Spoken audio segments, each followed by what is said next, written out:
السلام علیکم ناظرین، میں شاکر محمود اوان، آپ یو ڈیجیٹل دیکھ رہے ہیں۔ سب سے پہلے بات کرتے ہیں پاک بھارت کشیدگی کی۔ جے شنکر کی جانب سے ایک بیان دیا گیا تھا جس میں انہوں نے یہ کہا کہ پاکستان پر حملہ کرنے سے پہلے ہم نے پاکستانی حکومت کو آگاہ کیا تھا، جس کے بعد اپوزیشن لیڈر جو بھارت کے اندر ہیں راہل گاندھی، ان کی جانب سے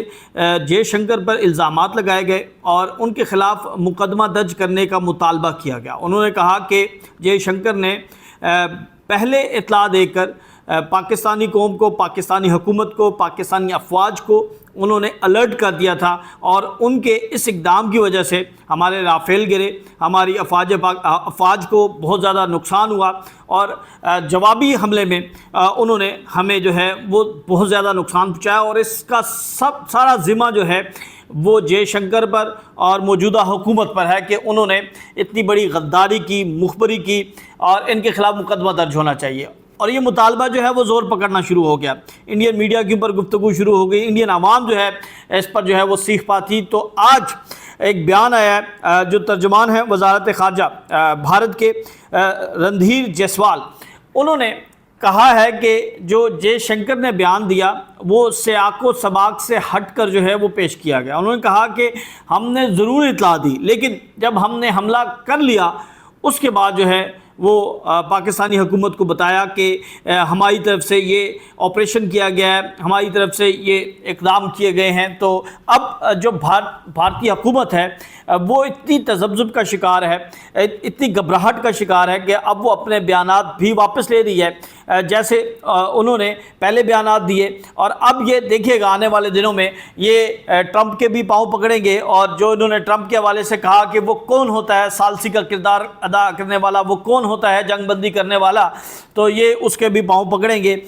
بنیا ہے، ہندو بنیا، اور اس کی یہ خصلت میں شامل ہے کہ وہ جھوٹ بولے گا، وہ مکاری کرے گا، وہ فریب کرے گا، وہ غلط بیانی کرے گا۔ دوسری جانب اہم خبر ہے حکومت پاکستان کی جانب سے آپریشن بنیان مرصوص کے دوران جو افواج پاکستان کے اہلکار شہید ہوئے، فوجی شہید ہوئے، عوام جو ہے وہ اس سے متاثر ہوئی، زخمی ہوئے، شہید ہوئے، ان کے لیے جو ہے وہ حکومت پاکستان کی جانب سے